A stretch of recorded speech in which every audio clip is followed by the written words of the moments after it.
তো জ্যোতিষের খুবই একটা একটা বেসিক জিনিস নিয়ে আলোচনা করব। তা হলো যে আমাদের যে 12খানা ঘর, ওই 12খানা ভাব, 12খানা ঘর, ওই 12খানা ঘর কীরকমভাবে আমাদের লাইফে প্রভাবিত করে। খুবই বেসিক বাট খুবই ইম্পর্ট্যান্ট, এবং আপনারা বুঝতে পারবেন যদি আমরা যদি জ্যোতিষশাস্ত্রে যদি প্রথম ঘরকে দেখি বা প্রথম ভাবকে দেখি। দেখুন, প্রথম ভাব কিন্তু সে আপনার প্রথম ভাব যেই হোক, সে আপনার কন্যা রাশি হোক, মেষ রাশি হোক, বৃষ রাশি হোক, যে রাশি হোক, তার কিন্তু অধিপতি গ্রহ কিন্তু আপনার লাইফে হিরো। তাকে কিন্তু হিরোকে কিন্তু মেন প্রোটেকশন থাকা কিন্তু চাই।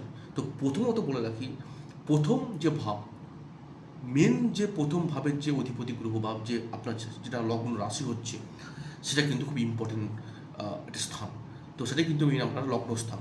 তো মনে রাখবেন যে একটা গ্রহ লগ্ন স্থানে বা লগ্ন যেখানে উদয় হচ্ছে, সেটা কিন্তু পুরো আপনার লাইফের তার ব্যক্তিত্ব কীরকম হবে, তার ক্যারেক্টার কীরকম হবে, তার রূপ রং, তার সৌন্দর্য কীরকম হবে, তার ওভারঅল তার হেলথ কীরকম যাবে, তার লাইফের যশ, তার লাইফে আদৌ যশ আসবে কি না, তার লাইফের ব্যাকগ্রাউন্ড কী, তার পূর্বজ কীরকম ছিল, তার লাইফে কতটা সুখ দুঃখ হবে, কতটা চড়াই উতরাই হবে, কতটা সে সেলফ কনফিডেন্ট নিয়ে এসছে, কতটা তার লাইফে ইগো থাকবে, স্বাভিমান থাকবে।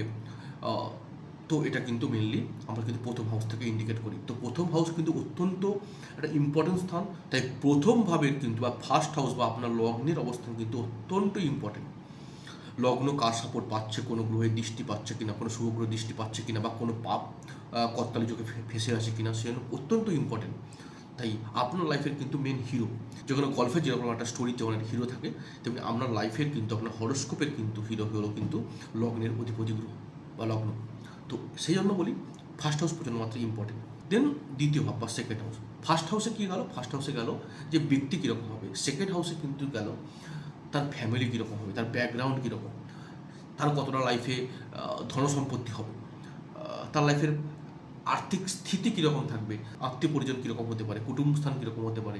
আর তো বললামই যে তার ব্যাকগ্রাউন্ড কীরকম হবে, সে কোন ঘরানো থেকে এসছে, সে কি কোনো সম্ভ্রান্ত পরিবারে জন্মগ্রহণ করেছে, বা তার গলার ভয়েস কীরকম হবে, তার মুখের বাণী কীরকম হবে, সে তার বলার ভয়েসে বা তার বাক্যের বাণীতে কি আশপাশের লোকজন কি শুনবে, সেই কি রুদবাক কি সে রাখতে পারবে। এটা কিন্তু প্রচণ্ড ইম্পর্টেন্ট একটা স্থান। এবং সেকেন্ড হাউস থেকে আমরা কিন্তু তার ওই ব্যক্তিটার কিন্তু খানপানে বিচার করে থাকি। তো মোটামুটি এইগুলো কিন্তু আমরা সেকেন্ড হাউস থেকে কিন্তু বিচার করে থাকি।